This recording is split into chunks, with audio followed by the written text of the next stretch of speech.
Hi everyone, I am John, and this brief presentation deals with the first principles thinking. I would like to look at the first principles approach as radical solutions.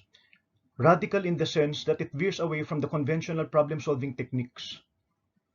Etymologically speaking, the term radical came from the Latin word radix, which means roots. Therefore, employing the first principles thinking necessitates exploring the phenomenon or the problem under scrutiny at the very root. As such, this logic is radical in approach when compared to the default analogical technique which is traditionally adopted in orthodox problem identification and solution taking.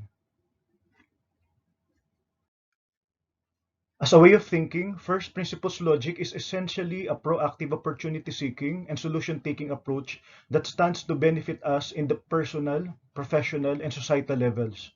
In health and agriculture, for instance, I would say that the adoption of cellular nutrition and soil health approaches, respectively, would conceivably fall under first principles thinking, considering the interventions that they execute at the fundamental and foundational level. Early on in most of our lives, we are conditioned not to take something apart. This is true with the way we were socialized to play with our toys. Aside from telling us not to take our toys apart, we also follow a convention on how to only go about playing them. This is a surefire creativity killer. Such is the reason why open-ended toys are preferred over the heavily structured ones when it comes to developing creativity and imagination. Criticality and creativity are two attributes I strongly associate with first principles logic.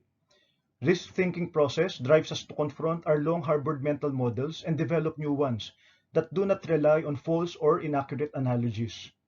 Operating by analogies leads us to merely copy and adapt solutions with potentially disastrous consequences.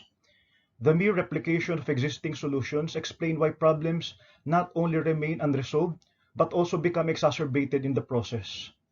Many development problems continue to exist and even become aggravated because the development logic upon which the interventions were based was conventional.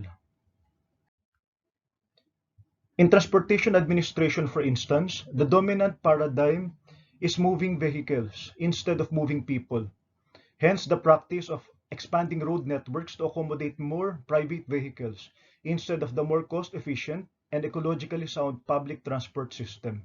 Or, better yet, in order to really get to the bottom of the societal issue, we need to focus on rural development in dealing with unsustainable migration to urban centers. In the production of goods, on the other hand, we adopt the linear model instead of the circular bioeconomy, thereby heavily impacting on our already vulnerable ecologies, economies, and communities. First principles technique involves the sifting process of weeding out the non-essentials that only sow confusion and disarray.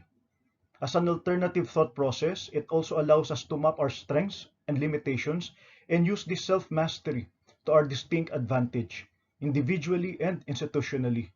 By being self-reflexive thinkers, we start asking the questions, why do we think the way we think? What are the implications and consequences of our thinking process? This self-questioning is important because ultimately, our thinking process becomes our learning process.